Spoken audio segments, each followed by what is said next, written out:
Dear students, good morning everybody.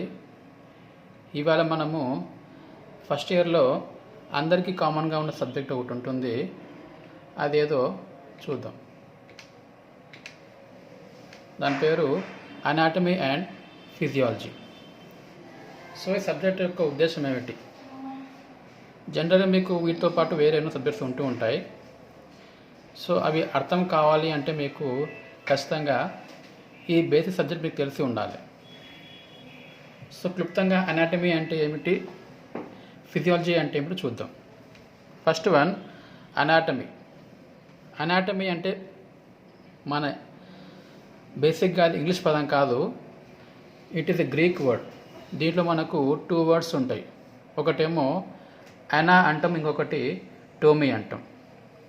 అనా అంటే body, శరీరం. టోమీ అంటే ఓపెన్ చేయుట. దేనైనా మనం ఏం చేయాలి, ఓపెన్ చేసి చూస్తే ఏమంటాం మనం, అనాటమీ అంటాం. అదేవిధంగా రెండవ పదం ఏమిటి, ఫిజియాలజీ అంటాం. దీంట్లో మనకు 2 వర్డ్స్ ఉంటాయి. ఒకటి ఫిజియో అంటాం, ఇంకోటి లాజీ అంటాం. ఫిజియో అంటే వర్క్, క్రియ అంటాం, పనిచేయడం. లాజీ అంటే స్టడీ, చదువుట. సో దేని గురించి అయినా దాని యొక్క పనితీరుని తెలిపేదాన్ని ఏమంటాం మనము, ఫిజియాలజీ అంటాం. ఫర్ ఎగ్జాంపుల్, మనం చేసేటువంటి ఏదైనా పని కావచ్చు, that is called as physiology. Okay. So anatomy అంటే ఆయన బాడీని, టోమీ ఓపెన్ చేయుట. So whenever we open the body, మనం ఎప్పుడైతే మన బాడీని ఓపెన్ చేస్తామో దాంట్లో మనకు కనిపించేటువంటి అన్ని అవయవాలు కావచ్చు, రక్తనాళాలు కావచ్చు, బోన్స్ కావచ్చు, చర్మం కావచ్చు, ఇవన్నీ మనం ఏమంటాం, వీటిని అనాటమీ అంటే శరీరం యొక్క నిర్మాణాన్ని, వాటి యొక్క నిర్మాణం గురించి అవసరమయ్యేటువంటి అన్ని అవయవాలను తెలిపే వాటిని మనము అనాటమీ అంటాం. ఫిజియాలజీ అంటే ఏమిటి, మన యొక్క పనితీరు లేదా ఫంక్షన్స్ అంటాం, విధులు. ఏదైనా ఒక బాడీ, ఒక ఆర్గాన్, దేని గురించైనా మనము వాటి యొక్క పనిని తెలిపేదాన్ని మనము ఫిజియాలజీ అంటాం. సో ఇక్కడ అనాటమీకి ఫిజియాలజీకి చిన్న తేడా ఉంటుంది. ఇక్కడ చూడండి, ఎగ్జాంపుల్ పైన మనకి ఏముంది, పైన వీ హ్యావ్ డెడ్ బాడీ, శవం ఉంది, కింద ఒక బాబు ఉన్నాడు. సో ఆ డెడ్ బాడీలో, ఈ బాబులో కామన్గా ఏముంటుంది, శరీరం లోపల ఉండేటువంటి అన్ని భాగాలు ఉండవచ్చు. ఎముకలు కావచ్చు, రక్తనాళాలు కావచ్చు, కణజాలం కావచ్చు, అవయవాలు కావచ్చు. కానీ తేడా ఏముంది, డెడ్ బాడీని కంపేర్ చేస్తే ఇక్కడ ఈ పిల్లోడు ఏం చేస్తున్నాడు, హీఈస్ వర్కింగ్, పని చేస్తున్నాడు. దాంట్లో నో వర్క్, అక్కడ పని లేదు. సో డెడ్ బాడీలో ఏముంది, ఓన్లీ అనాటమీ ఉంది, జస్ట్ నిర్మాణం ఉంది. ఇక్కడ నిర్మాణంతో పాటు క్రియ, ఫంక్షన్స్, విధులు కూడా ఉన్నాయి. సో అదేమో ఓన్లీ అనాటమీ, ఇక్కడేమో అనాటమీ అండ్ ఆల్సో ఫిజియాలజీ కూడా ఉంటుంది. సో అనాటమీ మనం ఎలా చదువుతాము అంటే వాటిలో కొన్ని బేసిక్ ప్లాన్స్ ఉంటాయి. ఎలా ఉంటాయంటే, it is the study of structure of organisms and their parts. ఒక ఆర్గనిజం, ఒక జీవి, దాని యొక్క భాగాలు. What it is made of, అది దేనితో తయారవుతుంది, దాంట్లో కణాలు ఉన్నాయా, బోన్స్ ఉన్నాయా, కణజాలాలు ఉన్నాయా. వేర్ సిచ్యువేటెడ్, అది ఎక్కడ ఉంటుంది, తలలో ఉంటుందా, కాళ్ళలో ఉంటుందా. హౌ డస్ ఇట్ అపియర్, అది చూడడానికి ఎలా ఉంటుంది, పెద్దగా ఉంటుందా, చిన్నగా ఉంటుందా, అలా. ఇది అనాటమీ అంటాం. ఫిజియాలజీ అంటే ఏమిటి, scientific study of functioning of living systems. Living, జీవించి ఉన్నటువంటి అంటే అందులో అన్ని క్రియలు జరుగుతూ ఉంటాయి, ప్రతి ఒక్క ఫంక్షన్ జరుగుతూ ఉంటుంది, అది ఫిజియాలజీ. దీంట్లో మనకి ఏముండవచ్చు, సూక్ష్మంగా ఉన్నటువంటి బయో మాలిక్యూల్స్ కావచ్చు, కణాలు కావచ్చు, కణజాలం కావచ్చు, అవయవం కావచ్చు, లేదంటే సిస్టమ్, వ్యవస్థ కావచ్చు. వీటి గురించి, వాటి యొక్క పని గురించి తెలిపేదాన్ని మనము ఫిజియాలజీ అంటాం. సో అనాటమీలో మళ్ళీ కొన్ని రకాలు ఉంటాయి. మొదటిది ఏంది, గ్రాస్ అనాటమీ అంటాం. Study of structures with naked I, కంటితో కనిపించేటువంటివి, కంటి కనిపించేంత పెద్దగా ఉండేటువంటి భాగాలను చదివితే ఏమంటాం మనము గ్రాస్ అనాటమీ అంటాం. మనకు కనిపిస్తున్నాయి బయట, ఇప్పుడు మనకి లంగ్స్ ఉన్నాయి, ఇక్కడ లివర్ ఉంది, స్టమక్ ఉంది, ఎన్నో ఉన్నాయి. సో అలా కంటి కనిపించేంత పెద్దగా ఉండే వాటిని మాత్రమే చదివితే ఏమంటాం మనం గ్రాస్ అనాటమీ అంటాం. అలా కాకుండా కంటికి కనిపించనివి చూడాలి అంటే మనము ఏదైనా పరికరం సహాయంతో చూడగలగాలి. అటువంటి అనాటమీని ఏమంటాం మనం microscopic anatomy, using optical instruments, కంటికి కావాల్సినటువంటి కొన్ని పరికరాలు ఉపయోగించి చూచుట. Example microscope. ఇక్కడ చూస్తే మనకి ఏం కనిపిస్తుంది, ఇక్కడ బ్లడ్, రక్తం, దాంట్లో ఉన్నటువంటి కొన్ని కణాలు కనిపిస్తున్నాయి. It is a microscopic anatomy అంటాం. ఓకే, తర్వాత అనాటమీ, మన శరీరం గురించి తెలుసుకోవాలంటే ముందు మనం ఏం తెలుసుకోవాలి, మన బాడీ ఎలా ఏర్పడుతుంది, మన బాడీ ఏర్పడడానికి శరీరం నిర్మాణం కొరకు కావాల్సినటువంటి మూలమైన వస్తువు ఏమిటి అంటే సెల్ అంటాం, కణం. ఓకే, సో ప్రతి భాగంలో every part of the body మనకి ఏముంటాయి, లోపల కణాలు ఉంటాయి. సో ఒక కణము ఇంకో కణంతో కలిస్తే దాన్ని ఏమంటాం మనము కణజాలం అంటాం. ఇంగ్లీష్లో అయితే we call it as tissues. ఏమంటాము టిష్యూ అంటాం. సో కణజాలం అన్నీ కలిస్తే ఏర్పడే దాన్ని ఏమంటాం మనము మజిల్ అంటాం, కండరం అంటాం. ఓకే, సో మొదట కణం ఉంటుంది, కణం కలిస్తే ఏమంటాం మనము టిష్యూ అంటాము. టిష్యూస్ అనేవి కలిస్తే ఏమంటాం దాన్ని మనము మజిల్ అంటాం. ఓకే, సో ఈ మజిల్ అనేది ఇంకో మజిల్తో కలిస్తే ఏర్పడేదాన్ని ఏమంటాం మనము ఆర్గాన్, ఒక అవయవం కావచ్చు. ఎగ్జాంపుల్ ఇక్కడ మనకు కనిపించేటువంటి గుండె, హార్ట్ కావచ్చు, లంగ్స్ కావచ్చు, స్టమక్ కావచ్చు, కిడ్నీ, బ్రెయిన్, ఏదైనా సరే కణజాలం కలిస్తే ఏర్పడేటువంటిది ఆర్గాన్స్. ఓకే, సో ఇలానే కొన్ని ఆర్గాన్స్ కలిస్తే ఏర్పడే దాన్ని ఏమంటాం మనము వ్యవస్థ అంటాం, సిస్టమ్. సో ఎలా కలుస్తాయి అంటే ఒకే ఒక రకమైనటువంటి ఫంక్షన్, విధి కొరకు, ఒక పని కొరకు వివిధ రకాలటువంటి ఆర్గాన్స్ అనేవి కలిసి పనిచేస్తాయి. ఉదాహరణకి ఇక్కడ నోరు ఉంది, ఆహార నాళం ఉంది, జీర్ణాశయం, చిన్న ప్రేగులు, పెద్ద ప్రేగు, ఇవన్నీ కూడా కలిసికట్టుగా ఒకే ఒక విధి కొరకు పనిచేస్తూ ఉంటాయి. ఆ విధి ఏమిటి అంటే జీర్ణ ప్రక్రియ, డైజెషన్ అంటాం. సో అట్లా ఒక్క ఫంక్షన్, ఒక ప్రాసెస్ గురించి మాత్రమే అన్నీ కలిసి పనిచేస్తే దాన్ని ఏమంటాం మనము వ్యవస్థ లేదా సిస్టమ్ అంటాం. ఎగ్జాంపుల్ చూస్తే మనం ఇక్కడ ఏంది డైజెస్టివ్ సిస్టమ్. అట్లే మనకు బాడీలో రకరకాలటువంటి సిస్టమ్స్ ఉంటాయి. ఒక్కొక్క పని వల్ల మనకు ఒక్కొక్క ఫంక్షన్ ఏర్పడుతుంది మన బాడీస్. ఇక్కడ అవేవో చూద్దాం. ఉదాహరణకి స్కెలిటల్ సిస్టమ్, ఏది ఎముకల వ్యవస్థ. Here we have a skeleton. దీంట్లో మనకి ఏం కనిపిస్తుంది, మొత్తము బోన్స్ ఉన్నాయి. సో మన బోన్స్ ఉపయోగం ఏమిటి, సపోర్ట్స్ ది బాడీ. మన బాడీ అనేది కింద పడిపోకుండా స్థిరంగా ఉండడానికి కావాల్సినటువంటి ఆధారం ఇచ్చేది ఎవరు అంటే బోన్స్. దాంతోపాటు ఇంకేం పని చేస్తుంది, ఇది ఎనేబుల్స్ ద మూమెంట్ అంటాం, కదలికలు. మనిషి అనేవాడు కదిలించాలి, ఒక ప్లేస్ నుంచి ఇంకో ప్లేస్ పోవడము, లేకపోతే మన బాడీలోనే కొన్ని మూమెంట్స్ ఉంటాయి, చెయ్యి ఆడించడము, తల దీపడము, ఏదైనా కావచ్చు. సో అలా మూమెంట్ కావాల్సిన దానికి మనకి ఏం కావాలి, వీ నీడ్ ఏ బోన్స్. ఆ వ్యవస్థను ఏమంటాం మనం స్కెలిటల్ సిస్టమ్ అంటాం. ఇంకో వ్యవస్థ ఏంది ఇంటిగ్యుమెంటరీ సిస్టమ్ అంటాం. అంటే ఏమిటి, బయటికి కప్పి ఉంచేటువంటి వ్యవస్థ. దాంట్లో మనకి ఏముంటాయి, ఫస్ట్ వన్ బయట ఉండేది ఏంది స్కిన్, చర్మం, దాంతోపాటు తల్లో హెయిర్, తర్వాత వేల్ చివరిలో ఏముంటాయి, వి హ్యావ్ నెయిల్స్, గోర్లు. సో ఇవన్నీ ఏంటివి ఇంటిగ్యుమెంటరీ సిస్టమ్.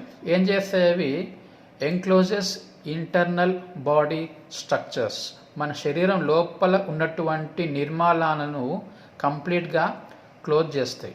ఏవేవి, హెయిర్ కావచ్చు, స్కిన్ కావచ్చు, నెయిల్స్ కావచ్చు. ఈ వ్యవస్థను ఏమంటాం మనం ఇంటిగ్యుమెంటరీ సిస్టమ్ అంటాం. నెక్స్ట్ వ్యవస్థ ఉండేది ఏది మస్కులార్ సిస్టమ్. మస్కులార్ అంటే మజిల్స్, కండరాలు కలిసి పనిచేసేటువంటి వ్యవస్థను ఏమంటాం మనము మస్కులార్ సిస్టమ్ అంటాం. దాని ఉపయోగం ఏమిటి? Enables the moment. బోన్స్తో పాటు మజిల్స్ ఉంటేనే మనకి ఏమవుతుంది? We have moment in the body. అదేవిధంగా హెల్ప్స్ మెయింటైన్ బాడీ టెంపరేచర్. మన బాడీలో ఉన్నటువంటి టెంపరేచర్, ఉష్ణోగ్రతను ఈ కండరాలు మెయింటైన్ చేస్తూ ఉంటాయి. కండరాలు పట్టుత్వం పొంది ఉంటే, ఒకవేళ కండరాలు కనుక సంకోచం జరిగితే ఏమవుతుంది? మనకు శరీరంలో టెంపరేచర్ అనేది ఆటోమేటిక్గా పెరిగిపోతూ ఉంటుంది. అదేవిధంగా నెక్స్ట్ వ్యవస్థ ఏమిటి? నర్వస్ సిస్టమ్ అంటాం, నాడీ వ్యవస్థ. ఇదేం చేస్తుంది? మనకు సూక్ష్మంగా చెప్పాలంటే స్పర్శ జ్ఞానం కొరకు పనికొచ్చేటువంటి వ్యవస్థ. ఏం చేస్తుంది? అది detects and processes sensory information. Information అంటే ఏమిటి?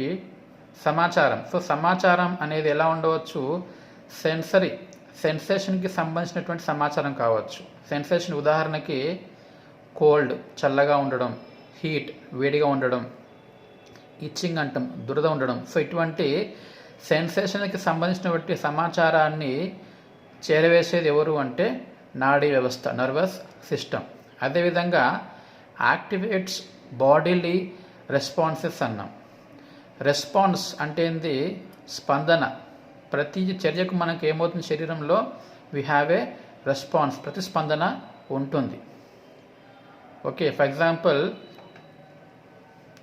చెయ్యికి ఏదన్నా చల్లని వస్తువు తగిలింది అనుకుందాం, కోల్డ్, ఎగ్జాంపుల్ ఐస్ తగిలింది. వెంబడి మనకి ఏమవుతుంది? చెయ్యి యొక్క బాడీ మజిల్లో అన్నీ సంకోచం చెందుతాయి. కండరం ఏమవుతుంది? సంకోచం అవుతుంది. అదొక స్పందన. సో అటువంటి స్పందన ఇచ్చేది ఎవరు అంటే నర్వస్ సిస్టమ్, నాడీ వ్యవస్థ. నెక్స్ట్ వ్యవస్థ ఏది? ఎండోక్రైన్ సిస్టమ్ అంటాం. తెలుగులో అయితే వినాల గ్రంథులు అంటారు. ఏం చేస్తాయి అవి? దాంట్లో కొన్ని అవయవాలు ఉంటాయి. పీయూష గ్రంథి అంటాము, థైరాయిడ్ గ్రంథి అంటాము, క్లోమ గ్రంథి అంటాము. సో అట్లా ఎన్నో ఉంటాయి. ఈ గ్రంథులు ఏం పని చేస్తాయి? Secretes hormones. మన శరీరంలో కొన్ని చర్యలకు అవసరమైనటువంటి హార్మోన్లను ఇది స్రవించడం చేస్తుంది. ఏవవి? వినాల గ్రంథులు. అదేవిధంగా నెక్స్ట్ వ్యవస్థ ఏమిటి? కార్డియో వాస్కులర్ సిస్టమ్ అంటాం. కార్డియో అంటే గుండె, వాస్కులర్ రక్తనాళాలు, సిస్టమ్ వ్యవస్థ. సో గుండె, రక్తనాళాలు కలిసి పనిచేసేటువంటి వ్యవస్థ. సో ఈ వ్యవస్థ యొక్క ముఖ్యమైన విధి ఏమిటి? Delivers oxygen. మన శరీరంలో ఉన్నటువంటి ప్రతి భాగానికి, ప్రతి కణజాలానికి, ప్రతి కణానికి కూడా ఆక్సిజన్ని అందించేటువంటి రెస్పాన్సిబిలిటీ ఎవరిది? Cardio vascular system. దాంతోపాటు రక్తం ద్వారా, రక్తంలో ఉన్నటువంటి ఆ టెంపరేచర్ ద్వారా మొత్తం బాడీ యొక్క టెంపరేచర్ని కూడా ఇది మెయింటైన్ చేస్తుంది. ఇది cardio vascular system.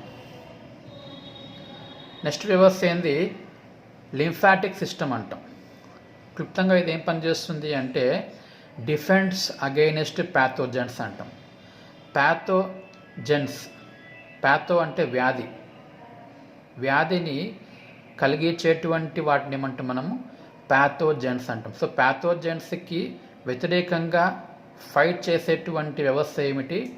Lymphatic system. ఈ వ్యవస్థ మనకేం చేస్తుంది? వ్యాధులు రాకుండా ఉండడానికి కాపాడుతుంది. నెక్స్ట్ వ్యవస్థ రెస్పిరేటరీ సిస్టమ్ అంటాం. శ్వాసక్రియ సంబంధించినటువంటి వ్యవస్థ, రెస్పిరేటరీ సిస్టమ్. ఏం చేస్తుంది? అది removes the carbon dioxide from the body. శరీరంలోంచి అవసరం లేనటువంటి CO2 కార్బన్ డైఆక్సైడ్ని బయటికి పంపించేస్తుంది.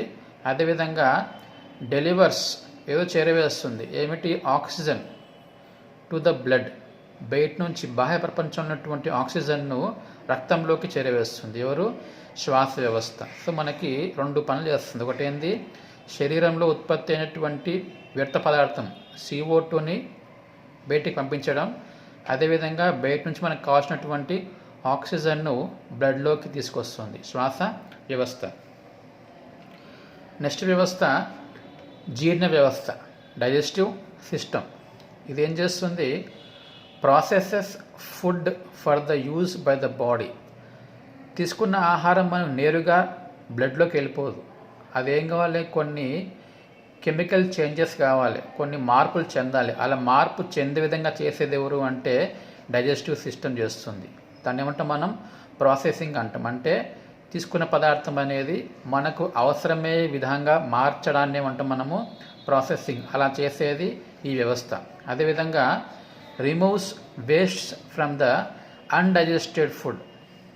ఆహారం జీర్ణమైన తర్వాత మిగిలినటువంటి అన్డైజెస్టెడ్, జీర్ణం కానటువంటి ఆహారం, దాన్ని ఏమంటాం మనము వేస్ట్ అంటాం. వ్యర్థ పదార్థాన్ని కూడా ఇది తీసివేస్తుంది. 2 పనులు చేస్తుంది. ఒకటి ఏంది జీర్ణ ప్రక్రియ, రెండవది వ్యర్థ నిర్మూలన. నెక్స్ట్ వ్యవస్థ ఏమిటి, యూరినరీ సిస్టమ్, మూత్రవిసర్జన వ్యవస్థ అంటాం. ఇదేం చేస్తుంది, దీంట్లో కిడ్నీస్ ఉంటాయి, బ్లాడర్. ఏం చేస్తుంది, అది controls the water balance in the body. శరీరంలో నీటి యొక్క సమతుల్యత అనేది మెయింటైన్ చేస్తుంది. అదేవిధంగా రక్తంలో ఉన్నటువంటి వ్యర్థము, బ్లడ్లో ఉన్నటువంటి వ్యర్థాలను, అమోనియా కావచ్చు, నైట్రోజన్ కావచ్చు, యూరియా కావచ్చు, వాటిని బయటికి నిర్మూలించడానికి ఉపయోగపడే వ్యవస్థ యూరినరీ సిస్టమ్. నెక్స్ట్ ఉండే వ్యవస్థ ఏంది, రీప్రొడక్టివ్ సిస్టమ్ అంటాం. తెలుగులో ఏమంటాం, పునరుత్పత్తి వ్యవస్థ.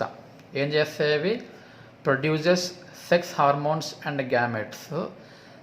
యుక్త వయసు వచ్చిన తర్వాత కావాల్సినటువంటి సెక్స్ హార్మోన్స్ మేల్స్లో ఫీమేల్స్లో ఉత్పత్తి చేస్తుంది. అదేవిధంగా మగవారిలో అయితే వీర్య కణాలు అంటాం. అదేవిధంగా ఆడవారిలో అయితే ఎంబ్రియో, ఫీటస్, ఓవరీస్లోంచి అండము, ఇవన్నీ కూడా ఉత్పత్తి చేయిస్తాయి. ఇది రీప్రొడక్టివ్ సిస్టమ్ అంటాం. ఇవి క్లుప్తంగా ఉన్నటువంటి వ్యవస్థల పేర్లు. తర్వాత సాధారణంగా మన అనాటమీలో మనకు కొన్ని ఎదురయ్యేటువంటి పదాలు ఉంటాయి, పదజాలం అంటాం. వాటిని టర్మ్స్ ఇన్ అనాటమీ అంటాం. అంటే అనాటమీలో తరచుగా మనకు వచ్చేటువంటి కొన్ని పదాలు, అవేవో చూద్దాం. ఉదాహరణకి ఫస్ట్ వన్ ఏంది, యాంటీరియర్. సాధారణంగా ఇంగ్లీష్లో ముందరి భాగాన్ని ఏమంటాం మనము ఫ్రంట్ అంటాం. ముందర దాన్ని ఫ్రంట్ అంటాము, వెనక దాన్ని బ్యాక్ అంటాం. కానీ మన అనాటమీ లాంగ్వేజ్లో మాత్రం ముందర వైపు దాన్ని ఏమనాలి, యాంటీరియర్ అంటాం. అదేవిధంగా వెనుక వైపు దాన్ని ఏమంటాము posterior. So this is the anterior part of the body, this is the posterior part of the body. Okay, so ముందర దాన్ని యాంటీరియర్ అంటాము, వెనకిది posterior. Next one superior, inferior అంటాం. సుపీరియర్ అంటే టాప్ పైన ఉండేది, this is the superior one. అదేవిధంగా next పదం ఏంది, ఇన్ఫీరియర్, క్రింద. సో శరీరానికి ఇదేమో సుపీరియర్, ఇది ఇన్ఫీరియర్.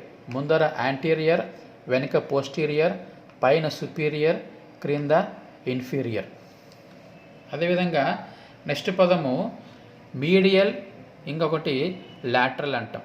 మీడియల్ అంటే లోపల వైపు ఉండుట, శరీరం యొక్క లోపల వైపు ఉండేదాన్ని ఏమంటాం మనము మీడియల్ అంటాము. అదేవిధంగా శరీరం యొక్క వెలుపల వైపు ఉండేదాన్ని ఏమంటాం మనము లాటరల్ అంటాం. ఓకే, సో లోపలిది మీడియల్, బయటిది లాటరల్. ఓకే, సో ముందర దాన్ని యాంటీరియర్, వెనుక ఉంటే పోస్టీరియర్, పైన ఉంటే సుపీరియర్, కింద ఉంటే ఇన్ఫీరియర్, లోపల వైపు ఉంటే మీడియల్, వెలుపల వైపు ఉంటే లాటరల్. నెక్స్ట్ పదం ఏంది, ప్రాక్సిమల్ అండ్ డిస్టల్. ప్రాక్సిమల్ అంటే దగ్గరగా ఉండే భాగం, దగ్గరగా ఉంటే దాన్ని ఏమంటాం మనము ప్రాక్సిమల్ అంటాం. అదేవిధంగా దూరంగా ఉంటే ఏమంటాము డిస్టల్ అంటాం. ఉదాహరణకి గుండెకు తల దగ్గరగా ఉంటుంది, పాదాలు దూరంగా ఉంటాయి. సో హార్ట్కి head is proximal, legs are distal. So ఇట్లా దగ్గరగా ఉంటే we call it as proximal, దూరంగా ఉంటే డిస్టల్ అంటాం. అదేవిధంగా పైన ఉంటే, ఉపరితలం పైన ఉంటే ఏమంటాం మనము సూపర్ఫిషియల్, పైన ఉండేది కనిపించేది బయటికి, దాన్ని ఏమంటాం మనం సూపర్ఫిషియల్. ఉదాహరణకి మన బాడీలో పై కనిపించేది ఏమిటి, స్కిన్, చర్మం. So skin is superficial in the body. అదేవిధంగా డీప్ అంటే లోపల, పై కనిపించకుండా లోపలగా ఉండేది. ఉదాహరణకి ఛాతిలో ఉండే గుండె అది ఎలా ఉంటుంది? It is deep in the body. Deep అనగా లోపల ఉండేది, సూపర్ఫిషియల్ అంటే ఉపరితలం పైన ఉండుట. సో ఇవి కామన్గా ఉండే వర్డ్స్. యాంటీరియర్ ముందర, పోస్టీరియర్ వెనకాల, సుపీరియర్ పైన, ఇన్ఫీరియర్ క్రింద, మీడియల్ లోపల వైపు, లాటరల్ వెంట్రల్ వైపు, ప్రాక్సిమల్ దగ్గరగా, డిస్టల్ దూరంగా, సూపర్ఫిషియల్ ఉపరితలం పైన, డీప్ అనగా లోతుగా ఉండుట. తర్వాత మన శరీరంలో కొన్ని కదలికలు, మూమెంట్స్ ఉంటాయి.